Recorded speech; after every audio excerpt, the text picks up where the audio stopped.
பக்கத்தில் எட்டி பார்த்தா உத்தரப்பிரதேசத்தில் ஹத்ராஸில் போன ஆண்டு 124 பேர் செத்தான். ஒரு சாமியாரோட மண் எடுக்கிறதுக்கு, காலடி மண் எடுக்கிறதுக்கு சார் ஓடி போய். இவங்க குழு போச்சா, ஆய்வு செஞ்சுதா உத்தரப்பிரதேசத்தில்? வேண்டாம். தூத்துக்குடி துப்பாக்கி சூடு நடந்துச்சுல கடந்த அஇஅதிமுக ஆட்சி காலத்தில், உடனடியாக குழு வந்துச்சா அஇஅதிமுகவின் சார்பாக? வந்தீங்களா? ஏதாவது நடந்தீங்களா? மணிப்பூர் பற்றி எரிஞ்சுக்கிட்டு இருக்க பிரதமர் போனாரா, இல்லை இவங்க சார்பில் ஏதாவது குழு போனீங்களா?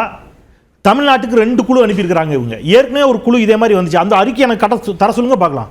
தஞ்சையில் ஒரு மாணவி இறந்து போனா குடும்ப பிரச்சனை காரணமாக. மைக்கேல்பட்டி ஒரு மாணவி தன்னுடைய குடும்ப பிரச்சனை காரணமாக இறந்து போறாங்க. கார்த்திகேயன் சொல்லுங்க சார், அந்த மாணவியினுடைய மரணத்திற்கு மதமாற்றம் காரணம் என்று ஒரு பிரச்சனையை கிளப்பி உண்ணாவிரதம் இருந்தாங்க.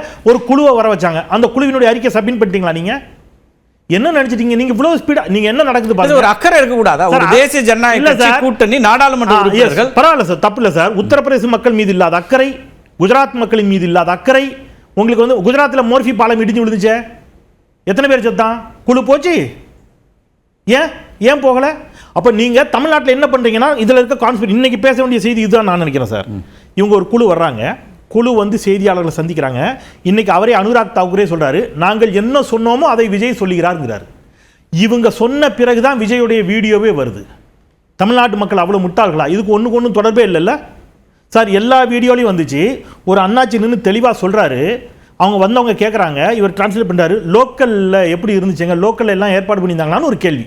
அந்த அண்ணாச்சி சொல்றாரு, லோக்கல் நிர்வாகிகள், நல்ல வார்த்தையை கொண்டீங்க சார், லோக்கல் நிர்வாகிகள் யாருமே இல்லை அப்படின்னு சொன்ன உடனே அண்ணாமலை வேகமாக டிரான்ஸ்லேட் பண்றாரு, லோக்கல் அட்மினிஸ்ட்ரேஷன் ஒழுங்காக வேலை செய்யலன்னு.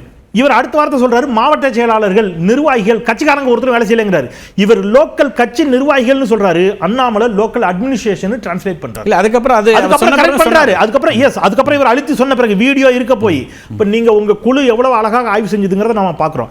எல்லா பரமக்குடி துப்பாக்கி சூட்டினுடைய உண்மை அங்க தவறு நடக்கல, அரசாங்கத்தின் தப்பு எந்த பக்கமும் எந்த பிரச்சனையும் இல்லைன்னா யார் வந்தா என்ன இருக்கு, எல்லோருமே அதெல்லாம் யாருமே இப்ப குறைய சொல்ல. இப்ப பிரச்சனை அதல்ல. இப்ப இவங்க 2 வாதம் வைக்கிறாங்கல்ல.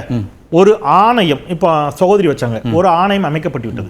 ஆணையம் அமைக்கப்பட்டிருக்கின்ற பொழுதே அரசு அதிகாரிகள் பேசலாமான்னு கேட்டாங்க. கரெக்ட் தானே சார்? அப்போ ஆணையம் அமைக்கப்பட்டிருக்கின்ற பொழுதே ஒரு குழு வந்து பேசி அந்த குழு ஒரு முடிவு சொல்லலாமா?